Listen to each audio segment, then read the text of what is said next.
Mr. President, I want to speak briefly about an amendment that we have filed and look forward to getting pending in a short while. And this is an amendment, I think, which addresses many of the issues that we've been hearing about this morning that the American people are concerned about. This amendment helps us lower the record-breaking deficit that this country is facing, and this amendment will help us transform our energy system away from fossil fuel, away from the oil disaster that we're seeing in the Gulf right now, to energy efficiency and sustainable energy. So I think for all of my colleagues who are concerned about record-breaking deficits, I hope they'll support this amendment, which I will explain in a moment. And for all of my colleagues who understand that the future of this country is not offshore drilling, I hope they will support this amendment. Let me tell you very briefly what this amendment does. Mr. President, at a time when the profits of big oil companies are soaring, at a time when we are in the midst of the largest oil spill in our nation's history, one of the great ecological disasters that this country has ever experienced, at a time when we desperately need to end our dependence on oil and gas and seriously transform our energy system by investing in energy efficiency, conservation, and renewable energy, this amendment is simple and it's straightforward, and I think it addresses all of those concerns. This amendment simply repeals over $35 billion in tax breaks to the oil and gas industry. Let me repeat that. This amendment simply repeals over $35 billion in tax breaks to the oil and gas industry, all of which were recommended for elimination in President Obama's fiscal year 2011 budget. So what this amendment is doing is simply bringing to the floor of the Senate the recommendations that were in President Obama's budget. According to OMB, the repeal of these tax breaks would be equivalent to about 1% of domestic oil and gas industry revenues over the next decade. This is not an onerous attack on the oil industry. In other words, the cost to the oil and gas industry of repealing these tax breaks is now negligible. $25 billion of the money saved under this amendment would be used to reduce the deficit, and $10 billion would be used to invest in the highly successful energy efficiency and conservation block grant program over a 5-year period. So this amendment does two things.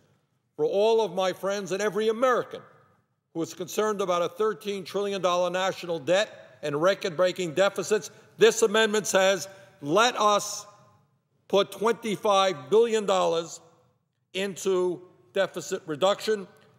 For all of us who are concerned about transforming our energy system away from fossil fuel to energy efficiency and sustainable energy, this amendment says over the next 5 years, let's put $10 billion into the Energy Efficiency and Conservation Block Grant Program, which provides funding to states, cities, and towns all over America to begin transforming energy in their communities. Mr. President, this amendment is supported by Physicians for Social Responsibility, Friends of the Earth, Public Citizen, MoveOn.org, Center for Biological Diversity, One Sky, Environment America, the Sierra Club, and Greenpeace.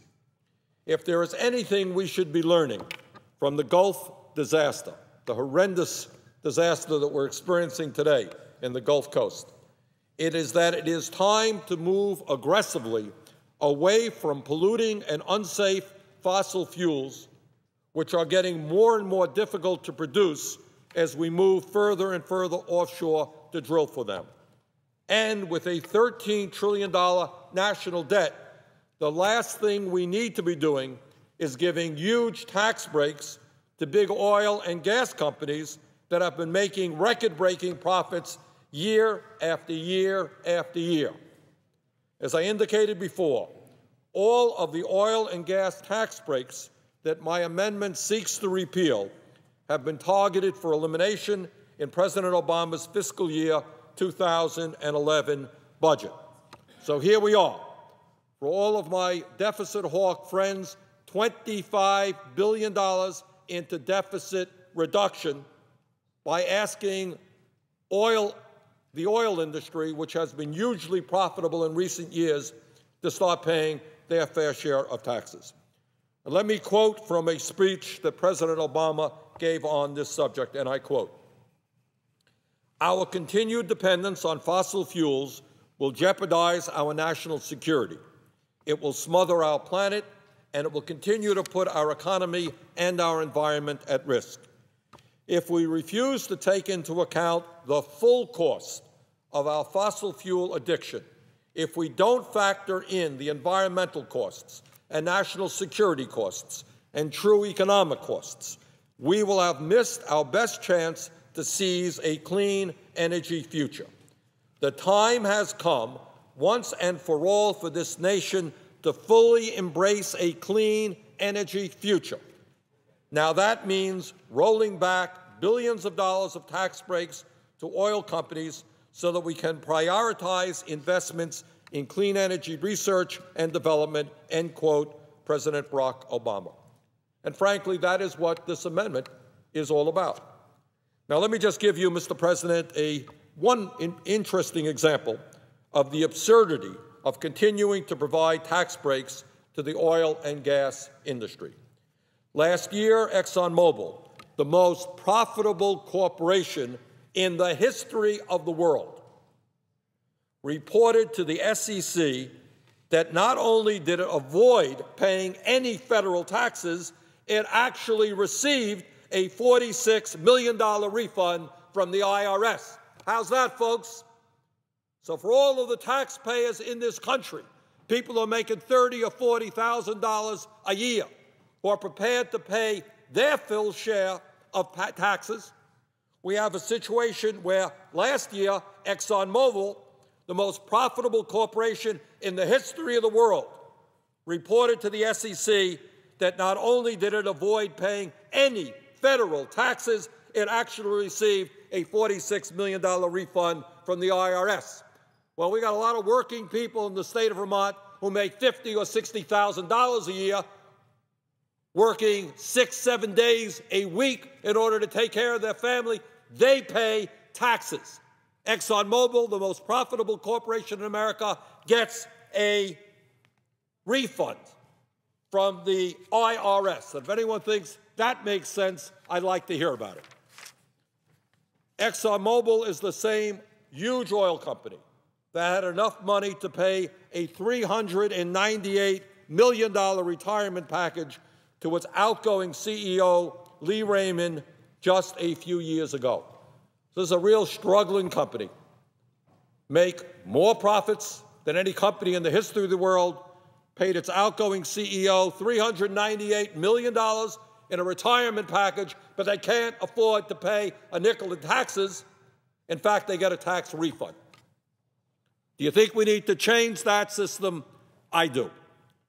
And ExxonMobil is the same company that is making its profits by gouging consumers at the pump, by charging higher and higher prices for gasoline, even when demand is low and supply is high. In Vermont, gas is now $2.85 a gallon.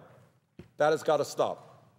This amendment would begin to make sure that ExxonMobil, BP, and other big oil companies pay at least a minimal amount of their record-breaking profits in taxes to the federal government so that we can begin to deal with our record-breaking deficit, so that we can begin the process of transforming our energy system. Mr. President, let me be clear. As millions of Americans have lost their jobs, their homes, their life savings, and their ability to send their kids to college because of this horrendous Wall Street recession, we cannot continue to allow big oil companies to make out like bandits.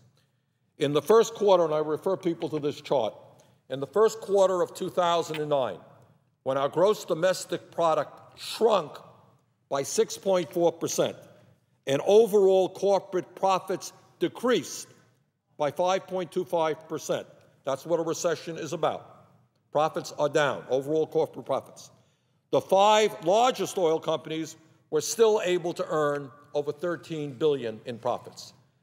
And as this chart shows, during the last 10 years, the 5 largest oil companies, ExxonMobil, Shell, BP, Chevron, Texaco, and ConocoPhillips, earned over $750 billion in profits. 10-year period, $750 billion in profits. That is not chicken feed. During the first quarter of this year, Big Oil's profits increased by 85%. Not bad, 85%. Mr. President, instead of using these profits to invest in renewable energy and to prevent oil spills, big oil and gas companies are primarily using this money to buy back their own stock and enrich their CEOs. According to the American Petroleum Institute, between 2000 and 2007, the entire oil and gas industry, with all of their profits, remember, $750 billion in profits over the last 10 years, they invested only $1.5 billion in North American, quote, non-hydrocarbon investments, end quote, aimed at reducing the nation's dependence on oil. That's less than 1/4 of 1% of their profits during this time period. Meanwhile, the CEOs of big oil companies have received hundreds of millions in retirement packages and total compensation. Over the last 5 years, Ray Irani, the CEO of Occidental Petroleum, received over $725 million in total compensation. John Hess, the CEO of the Hess Oil Company, has received over $240 million in total compensation. David Lazar, the CEO of Halliburton, has received over $114 million in total compensation.